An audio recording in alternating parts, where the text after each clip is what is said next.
नमामि शमीशानम् निर्वाणरूपम् विभुं व्यापकं ब्रह्म वेदस्वरूपम् निजं निर्गुणं निर्विकल्पं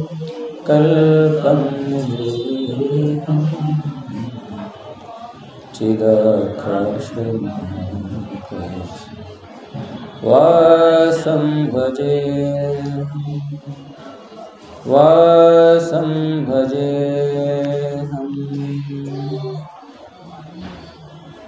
हरः ॐ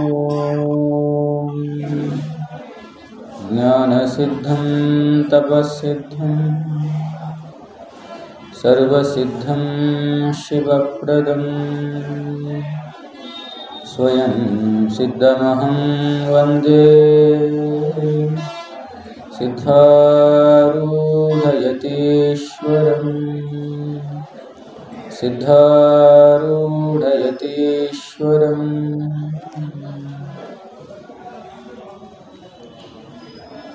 आदि में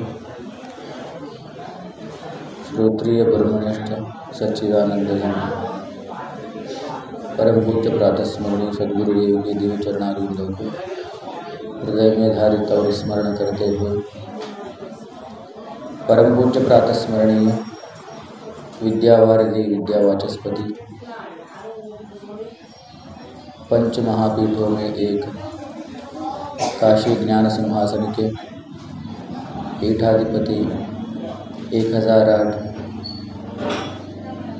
वर्तमान महासनिधि जी के दिव्य चरणारविंदों में घोरी घोरी नतमस्तक होते हुए अति सनातन इस दिव्य और भव्य परंपरा का एक जागृत दृष्टांत इस पवित्र तीर्थराज प्रयाग के अधिष्ठातृदेव भगवान वेणुमाधव तथा काशी ज्ञान सिंहासन के ही शाखा मठ प्रयागराज जंगमवाड़ी के अधिष्ठातृदेव राजराजेश्वर भगवान के दिव्य उपस्थिति को नतमस्तक होते हुए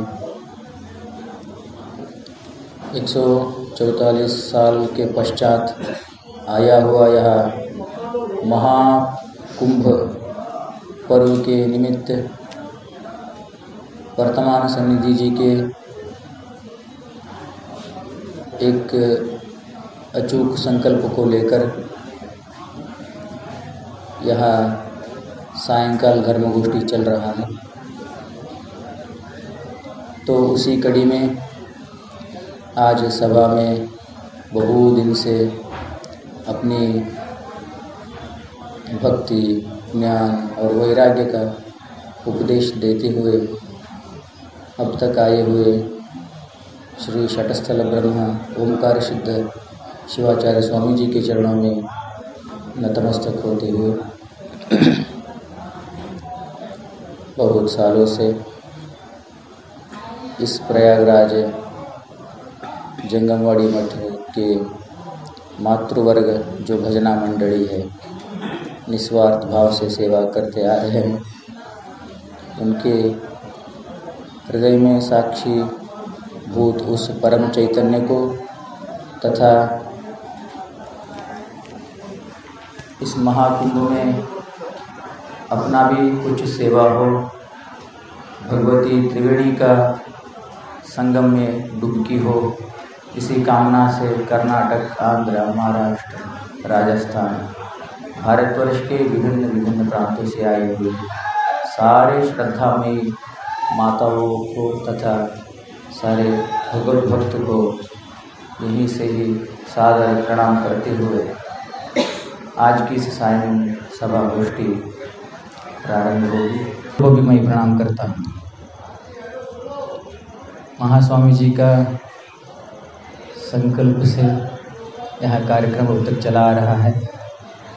आज भी वही कड़ी को हम आगे बढ़ाते हुए वह संकल्प ऐसे ही न रहे, थोड़े बहुत उसमें आज महास्वामी जी का आज्ञा हुआ है, जितने हो सकता है तो जितने दिन हो सकता है उतने दिन सेवा करने का मौका भाग्य हमें हमारा भी होगा। स्वामी जी कल तक तप के बारे में अपना उद्बोधन देते हुए आ रहे थे। 3 प्रकार का तप को शास्त्रों ने मान्यता दिया है। मुख्यतः उसी 3 प्रकार के तप में ही सारे तप आ जाते हैं। काय क्लेशनम तपः, ऐसा पातंजलि भगवान ने योग सूत्र में उल्लेखित किए हैं। तपश्चर्या क्या है? तो पतंजलि योग सूत्र में महर्षि पतंजलि ने कहा, शरीर को तपाना ही तप है। शरीर को 3 प्रकार से, 3 आयामों में, 3 डायमेंशन में तपाया जा सकता है। एक तो स्थूल दृष्टिकोण से तपाया जा सकता है, जैसे सूर्य से, जल से, वायु से, अन्न से, ऐसे 5 महाभूतों से इस शरीर को तपाया जा सकता है। एक स्थूल दृष्टिकोण से तप है, इसको स्थूल तप कहते हैं। शारीरिक तप, जो शारीरिक तप करते हैं उन्हीं को ही तपस्वी बोलते हैं, उन्हीं को ही तापसी बोलते हैं, तपस्वी बोलते हैं। तो स्वामी जी ने कल शारीरिक तप के बारे में अपना धर्म संदेश दिए थे। अनिवार्य प्रसंगेण इस संसार में जो कोई भी जीव आया है उसको किसी न किसी भांति तप करना ही पड़ता है। तप से कोई वंचित नहीं हो सकता है, परंतु हम तप किस उद्देश्य से कर रहे हैं ये ज़रूरी होता है। उद्देश्य मायने रखता है। तप तो करते ही हैं, तप करते हैं, परंतु तप के पीछे क्या उद्देश्य है ये बहुत अनिवार्य रूपेण महत्वपूर्ण विषय है।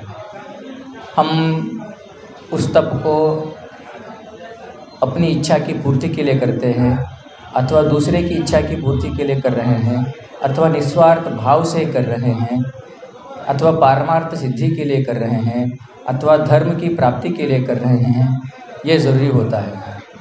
राजसिक, तामसिक और सात्विक तप भगवान ने गीता में कहा है। तो एक तो हो गया स्थूल रूप से तप करना। स्थूल शब्द ही जिसके पीछे लगता है तो वो एक डायमेंशन में रुकवा देता है, वो सूक्ष्म तक आने नहीं देता है। परंतु परमात्मा कैसा है, हमारे जो वेदांत वेद्य ईश्वर है वो सूक्ष्मात् सूक्ष्मतरम विद्धि गंधादेरोत्तरोत्तरम, ऐसा श्रुति कहती है। भगवान बहुत सूक्ष्म है, सूक्ष्म से भी सूक्ष्म है। जैसे पृथ्वी से जल सूक्ष्म है ना। पृथ्वी कहीं पर भी बहती नहीं है, परंतु जल को अवकाश मिला तो ऊपर से नीचे तक बहती है। अथवा जल को आप किसी भी पात्र में डालेंगे तो ढल जाती है। अर्थात पृथ्वी से जल सूक्ष्म है, जल से अग्नि सूक्ष्म है, जल का कारण अग्नि है, अग्नि का कारण वायु है। अर्थात वायु सूक्ष्म है अग्नि से भी, और वायु से भी सूक्ष्म है आकाश। आकाश वायु से भी सूक्ष्म है, आकाश से है यह चारों का आविर्भाव हुआ है। और ये तस्माद् आत्मनः आकाश संभूतः आकाशाद् वायोरग्नि अग्निरापा अद्य पृथ्वी, ऐसा श्रुति कहती है। सृष्टि अर्थात जितना जितना अंदर जाएंगे वह सूक्ष्मता को प्राप्त होगा। वह सूक्ष्मता को प्राप्त करने का जो विधान है वो बहुत कठिन है, उतना सुगम रूप से सूक्ष्मता प्राप्त नहीं होती है। आज का जो तप है हमारा मानसिक, जो मन से किया जाता है वो बहुत कठिन है। स्थूल रूप से तो हम कहीं पर भी बैठ जाते हैं, 1 घंटे के लिए, आधे घंटे के लिए शरीर को ऐसा बैठा सकते हैं, परंतु मन को बिठा नहीं पाते हैं हम लोग। शरीर तो बैठ जाता है, हमारे प्रातःकाल स्नान के बाद पूजा में शरीर बैठ जाता है, परंतु मन शरीर को बिठा के निकल जाता है वो, है ना। हम प्रवचन में बैठ जाते हैं, गुरुजनों के सामने अथवा भजन में बैठ जाते हैं, शरीर बैठ जाता है, मन बिठा के निकल जाता है। जब पार्वती पते हर हर यह शब्द सुनता है तो लौट आ जाता है। मन का स्वभाव है। मन, क्योंकि मन जिस कारण से बना है ना, वह कारण ही पहले चंचल है। मन दो चीज़ों से बना है। एक तो वायु के अर्धभाग, वायु होता है, ये जो वायु है, एक तो स्थूल वायु है, एक सूक्ष्म वायु है। वायु के अर्धभाग से मन बना है। उसमें यहाँ 5 जो भूत है, पृथ्वी, जल, आकाश, अग्नि, ये कुछ आज आपको अलग अलग बोल रहा हूँ, मैं शास्त्र कह रहा हूँ, घबराना नहीं है इसमें घबराना नहीं है। जो 5 भूत है, 5 भूत के सत्व अंश से यह मन, आकाश का अर्धभाग और 5 भूत के सत्व अंश से यह मन बना है। पहले ही वायु चंचल है। वायु तो चंचल है ना। पवन पुत्र आंजनेय जो है, कितने चंचल थे बचपन में कितने चंचल थे, एक जगह रुकते नहीं थे, किसी की बात सुनते नहीं थे, है ना। ऋषि को ही पीड़ित करते थे वो, जो तपस्या में बैठे हुए ऋषि है, यज्ञ याग करने वाले ऋषि है, उनको ही पीड़ित करते थे। कितना चंचल था, क्योंकि पवन से जन्मा हुआ हनुमान पुत्र थे वो, तो सहज रूप से कारण के गुण कार्य में आ ही जाते हैं। माता पिता के गुण सहज रूप से बच्चे में आते हैं, गुरु के सहज गुण शिष्य में आते हैं। वैसे ही कारण अगर वायु है तो वायु का चांचल्यत्व तो मन में आया है, तो इसलिए मन क्या है, चंचल है। मन को नियंत्रित करना सबसे बड़ा ये मुद्दा है। इसलिए भगवान ने गीता में, अर्जुन ने कहा, ये भगवान, इस मन से कैसे बचा जाए, इसमें मन को कैसे नियंत्रित किया जाए। मैं आकाश को एक मुट्ठी में बांधकर आपके सामने प्रस्तुत कर सकता हूँ, परंतु मन को एक घड़ी भी उसको लेकर आपके सामने बैठ नहीं पाता हूँ। ये दुविधा है अर्जुन का। चंचलम ही मन ही कृष्ण प्रमाथि बलवद दृढ़। परंतु भगवान ने कहा, हाँ ठीक है, परंतु इसको अभ्यास से कंट्रोल कर सकते हो, नियंत्रित कर सकते हो।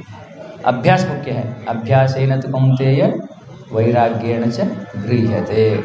अभ्यास करो, बलात्पूर्वक उसको नियंत्रित करने का चेष्टा करो। उसके लिए साधन है, मंत्र जप है, प्रारंभ में ऐसे सत्संगों में बैठना है, सुनना है, मंत्र योग है, लय योग है। ये सारे मन को कंट्रोल करने का एक उपाय है। जैसे जैसे इस मन को हम कंट्रोल करते हैं, वह कंट्रोल करने का विधि को ही तप कहा जाता है। मन को नियंत्रित करने का जो विधि है, शास्त्रों में कहा गया है, शास्त्र विहित मन को जो नियंत्रित करते हैं, उसी को ही मानसिक तप कहते हैं।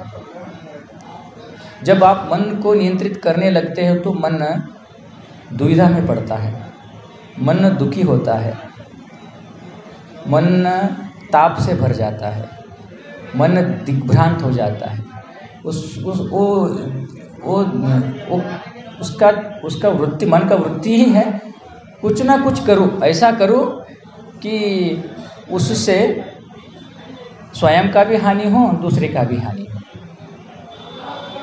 क्योंकि मन संकल्प और विकल्प से नहीं रहता है, वो कुछ ना कुछ करता है। बैठे, आपको 2 मिनट बैठने नहीं देता है, कुछ ना कुछ संकल्प उठा देता है, चलिए चाय पीने के लिए निकलेंगे, नाश्ता करने के लिए निकलेंगे, है ना। पूजा में बैठे रहते हैं, दूध रखे रहते हैं, दूध अरे उबलेगा, कुछ ना कुछ अनर्गल तर्क करता है, आपको बैठने नहीं देता है मन। शास्त्र में यहाँ बैठे रहते हैं, परंतु घर की चिंता करता है। सुनते कुछ रहते हैं, मन चिंतन कुछ अलग करने लगता है।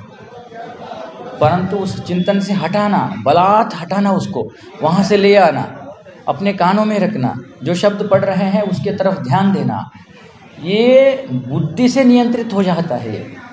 बुद्धि को, सूक्ष्म बुद्धि से मन की चंचलता को आप देखते हुए उसको वर्तमान में लाकर जो सुनते हैं, जो करते हैं, आप क्रिया जब कर रहे हैं तो जप और मंत्र से जुड़ाव करना।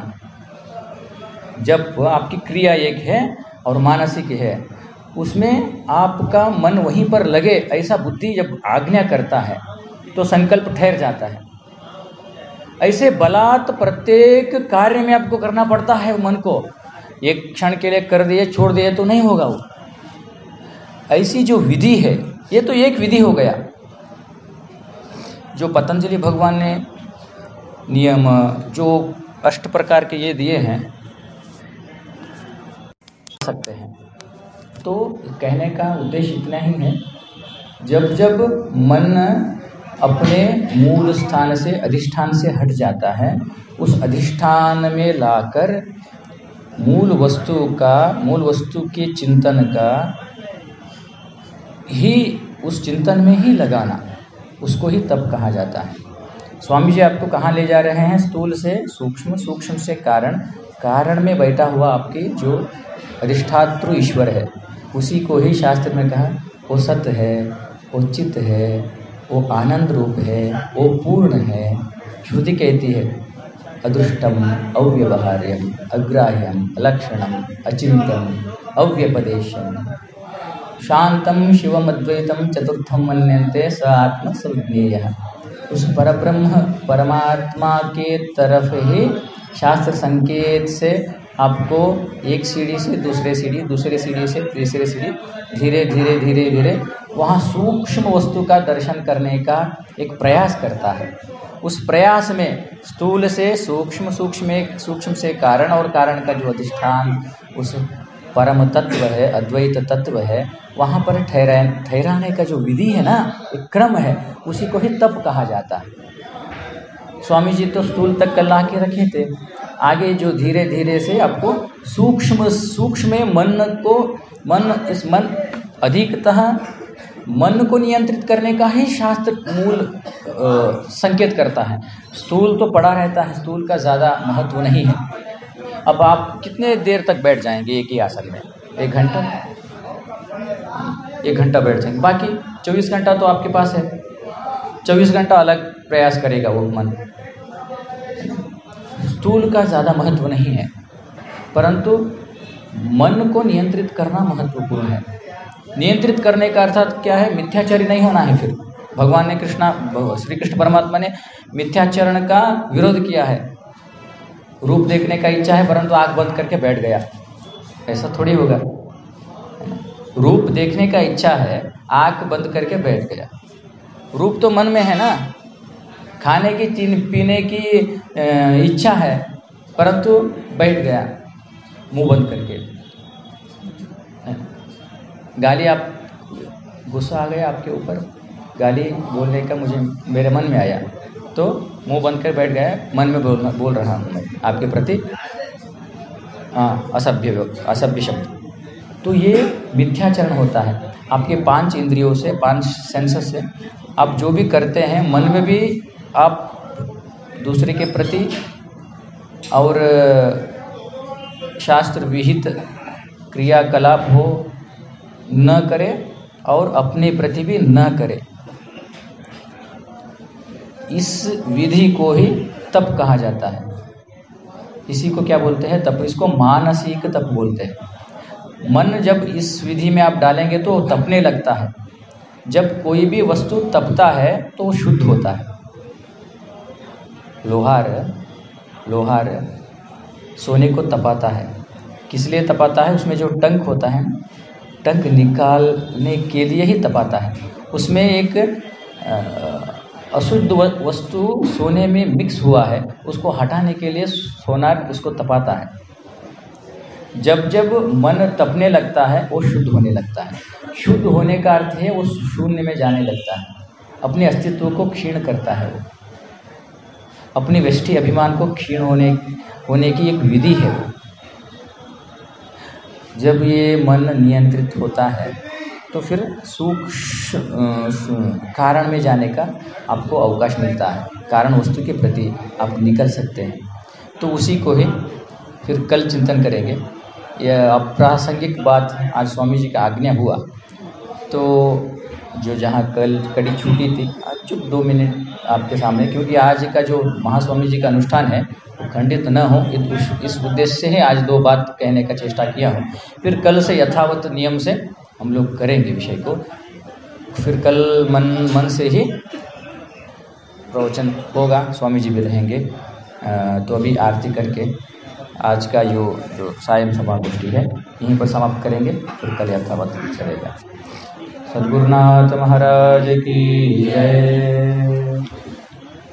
आरती बोलिए। हाँ।